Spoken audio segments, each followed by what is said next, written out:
Hi everyone, this is Mr. Burns' Storytime, and today we're going to read chapters 6 and 7 of The Witches by Roald Dahl and illustrated by Quentin. Now, chapter 6 is called The Meeting. Now that the manager had gone, I was not particularly alarmed. What better than to be imprisoned in a room full of these splendid ladies? If I ever got talking to them, I might even suggest that they come and do a bit of cruelty to children preventing at my school. We could certainly use them there. In they came, talking their heads off. They began milling around and choosing their seats, and there was a whole lot of stuff like, "Come and sit next to me, Millie dear," and "Oh, hello, Beatrice, I haven't seen you since the last meeting.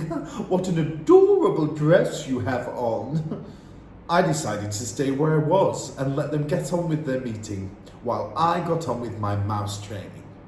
But I watched them for a while longer through the crack in the screen, waiting for them to settle down. How many were there? I guessed about 200. The back rows filled up first. They all seemed to want to sit as far back from the platform as possible.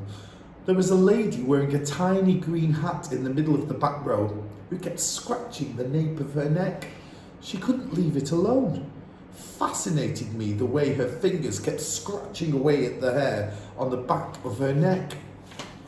Had she known somebody was watching her from behind, I'm sure she would have been embarrassed. I wondered if she had dandruff.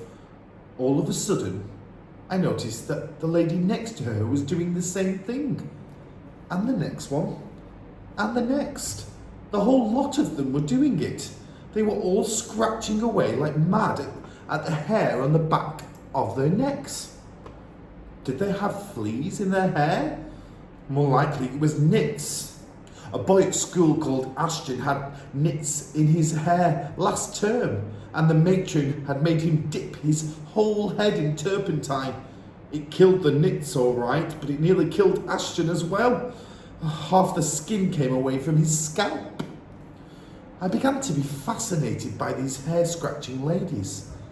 It was always funny when you catch someone doing something coarse and she thinks no one is looking. Nose picking, for example, or scratching her bottom. Hair scratching is very nearly as unattractive, especially if it goes on and on. I decided it had to be nits. Then the most astonishing thing happened. I saw one lady pushing her fingers up underneath the hair on her head, and the entire head of hair lifted upwards in one piece, and the hand slid underneath the hair and went on scratching. She was wearing a wig. She was also wearing gloves. I glanced swiftly around at the rest of the now seated audience. Every one of them was wearing gloves. My blood turned to ice. I began to shake all over. I glanced frantically behind me for a back door to escape through. There wasn't one. Should I leap out from behind the screen and make a dash for the double doors? Those double doors were already closed, and I could see a woman standing in front of them. She was bending forward and fixing some sort of metal chain around the two door handles. "Keep still," I told myself. "No one has seen you yet. There's no reason in the world why they should come and look behind the screen." But one false move, one cough, one sneeze, one nose blow, one little sound of any sort, and it won't just be a witch that gets you, it'll be 200. At that point, I think I fainted. The whole thing was altogether too much for a small boy to cope with. But I don't believe I was out for more than a few seconds. And when I came to, I was lying on the carpet and I was still, thank heavens, behind the screen. There was absolute silence all around me. Rather shakily, I got to my knees and peered once again through the crack in the screen. Chapter 7. Frizzled like a fritter. All the women, or rather witches, were now sitting motionless in their chairs and staring as though hypnotised at somebody who had suddenly appeared on the platform. That somebody was another woman. The first thing I noticed about this woman was her size. She was tiny, probably no more than 4.5 feet tall. She looked quite young. I guessed about 25 or 6, and she was very pretty. She had a rather stylish long black dress that reached right to the ground, and she wore black gloves that came up to her elbows. Unlike the others, she wasn't wearing a hat. She didn't look to me like a witch at all, but she couldn't possibly not be one. Otherwise, what on earth was she doing up there on the platform? And why, for heaven's sake, were all the other witches gazing at her with such a mixture of adoration, awe and fear? Very slowly, the young lady on the platform raised her hands to her face. I saw her gloved fingers unhooking something behind her ears, and then she caught hold of her cheeks and lifted her face clean away. The whole of that pretty face came away in her hands. It was a mask. As she took off the mask, she turned sideways and placed it carefully upon a small table nearby. And when she turned around again and faced us, I very nearly screamed out loud. That face of hers was the most frightful and frightening thing I have ever seen. Just looking at it gave me the shakes all over. It was so crumpled and wizened and so shrunk and shriveled. It looked as though it had been pickled in vinegar. It was so fearsome and a ghastly sight. There was something terribly wrong with it. Something foul and putrid and decayed. It seemed quite literally to be rotting away at the edges, and in the middle of the face, around the mouth and cheeks, I could see the skin all cankered and worm-eaten, as though maggots were working away in there. There are times when something is so frightful, you become mesmerised by it, and you can't look away. I was like that now. I was transfixed. I was numbed. I was magnetised by the sheer horror of this woman's features. But there was more to it than that. There was a look of serpents in those eyes of hers as they flashed around the audience. I knew immediately, of course, that this was none other than the Grand High Witch herself. I knew also why she had worn a mask. She could never have moved around in public, let alone booking at a hotel with her real face. Everyone who saw her would have run away screaming. "The doors!" shouted the Grand High Witch in a voice that filled the room and bounced around the walls. "Are they chained and bolted?" The doors are chained and bolted, Your Grand Highness," answered a voice in the audience. The brilliant snake eyes that were set so deep in that dreadful, rotting, worm-eaten face glared unblinkingly at the witches who sat facing her. "You may remove your gloves," she shouted. Her voice, I noticed, had that same hard, metallic quality as the voice of the witch I had met under the conker tree, only it was far louder and much, much harsher. It rasped, it grated, it snarled, it scraped, it screeched, and it growled. Everyone in the room was peeling off their gloves. I was watching the hands of those in the back row. I wanted very much to see what their fingers looked like and whether my grandma had been right. Yes, I could see several of them now. I could see the brown claws curving over the tips of the fingers. They were about 2 inches long, those claws, and sharp at the ends. "You may remove your shoes," barked the Grand High Witch. I heard a sigh of relief going up from all the witches in the room as they kicked off their narrow, high-heeled shoes, and then I got a glimpse under the chairs of several pairs of stockinged feet, square and completely toeless. Revolting they were, as though the toes had been sliced away from the feet with a carving knife. "You may remove your wigs," snarled the Grand High Witch. She had a peculiar way of speaking.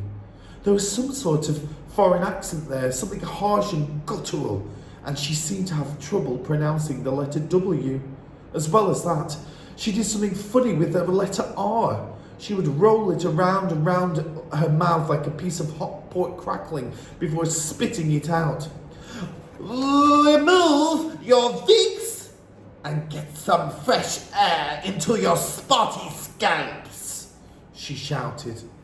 And another sigh of relief arose from the audience as all the hands went up to the heads and all the wigs, with the hats still on them, were lifted away. There now appeared in front of me row upon row of bald female heads, a sea of naked scalps, every one of them red and itchy looking from being rubbed by the lining of the wigs. I simply cannot tell you how awful they were, and somehow the whole sight was made more grotesque because underneath the frightful scabby bald heads, the bodies were dressed in fashionable and rather pretty clothes. It was monstrous. It was unnatural. Oh heavens, I thought. Oh help. Oh Lord, have mercy on me. These foul bald-headed females are child killers, every one of them. And here I am imprisoned in the same room and I can't escape. At that point, a new and doubly horrifying thought struck me. My grandmother had said that with their special nose holes, they could smell out a child on a pitch-black night from right across the other side of the road. Up to now, my grandmother had been right every time. It seemed a certainty, therefore, that one of the witches in the back row was going to sniff me out at any moment and then yell, "Dog's droppings!" would go up all over the room and I would be cornered like a rat. I knelt on the carpet behind the screen, hardly daring to breathe. Then, suddenly, I remembered another very important thing my grandmother had told me. "The dirtier you are," she had said, "the harder it is for a witch to smell you out." How long since I had a last bath? Not for ages. I had my own room in the hotel and my grandmother never bothered with silly things like that. Come to think of it, I don't believe I'd had a bath since we arrived. When had I last washed my hands and my face? Certainly not this morning. Not yesterday either. I glanced down at my hands. They were covered with smudge and mud and goodness knows what else besides. So perhaps I had a chance after all. The stink waves couldn't possibly get out through all that dirt. "Witches of England!" shouted the Grand High Witch. She herself, I noticed, had not taken either her wig or her gloves or her shoes off. "Witches of England!" she yelled. The audience stirred uneasily and sat up straighter in their chairs. "Miserable witches!" she yelled. "Useless, lazy witches! Feeble, fribbling witches! You are a heap of idle, good-for-nothing worms!" A shudder went through the audience. The Grand High Witch was clearly in an ugly mood and they knew it. I had a feeling that something awful was going to happen soon. "I am having my breakfast this morning," cried the Grand High Witch, "and I am looking out of the window at the beach. And what am I seeing? I am asking you, what am I seeing? I am seeing a revolting sight. I am seeing hundreds, I am seeing thousands of rotten, repulsive little children playing on the sand. It is putting me right off my food. Why have you not got rid of them? She screamed loudly. Why have you not rubbed them all out, these smelly, filthy children? With each word she spoke, flecks of blue pale phlegm shot out from her mouth like little bullets. I am asking you why, she screamed. Nobody answered her question. Children smell, she screamed. They stink out the world. We do not want these children around here. The bald heads in the audience all nodded vigorously. One child a week is no good to me, the Grand High Witch cried out. Is that the best you can do? We will do better, murmured the audience. We would do much better.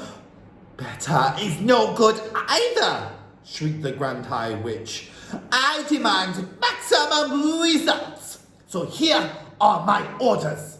My orders are that every single child in this country shall be rubbed out, squashed, squirted, and frittered before I come here again in 1 year's time. Do I make myself clear? A great gasp went up from the audience. I saw all the witches looking at one another with deeply troubled expressions, and I heard one witch at the end of the front row saying aloud, all of them? We can't possibly wipe out all of them. The Grand High Witch whipped her head around as though someone had stuck a skewer into her bottom. Who said that? She snapped. Who dares to argue with me? It was you. Was it not? She pointed a gloved finger as sharp as a needle at the witch who had spoken. I didn't mean it, your grandness, the witch cried out. I didn't mean to argue. I was just talking to myself. You dare to argue with me? Screamed the Grand High Witch. I was just talking to myself, cried the wretched witch. I swear, your grandness. She began to shake with fear. The Grand High Witch took a quick step forward, and when she spoke again, it was in a voice that made my blood run cold. A stupid witch who answers back must burn until her bones are black, she screamed. No, no, begged the witch in the front row. The Grand High Witch went on. A foolish witch without a brain must sizzle in the fiery flame. Save me, cried the wretched witch in the front row. The Grand High Witch took no notice of her. She spoke again. An idiot witch like you must roast upon the barbecue. Forgive me, oh, your grandness, cried the miserable culprit. I didn't mean it. But the Grand High Witch continued with her terrible recital. A witch who dares to say I'm wrong will not be with us very long. A moment later, a stream of sparks that looked like tiny white hot metal fillings came shooting out of the Grand High Witch's eyes and flew straight towards the one who dared to speak. I saw the sparks striking against her and burrowing into her, and she screamed a horrible howling scream, and a puff of smoke rose up around her. A smell of burning meat filled the room. Nobody moved. Like me, they were all watching the smoke. And when it had cleared, the chair was empty. I caught a glimpse of something wispy white, like a little cloud, fluttering upwards and disappearing out of the window. A great sigh rose up from the audience. The Grand High Witch glared around the room. I hope no one else is going to make me cross today, she remarked. There was a deathly silence. Frizzled like a fritter, said the Grand High Witch. Cooked looked like a carrot. You will never see her again. Now, we can get down to business. That's the end of chapter 7.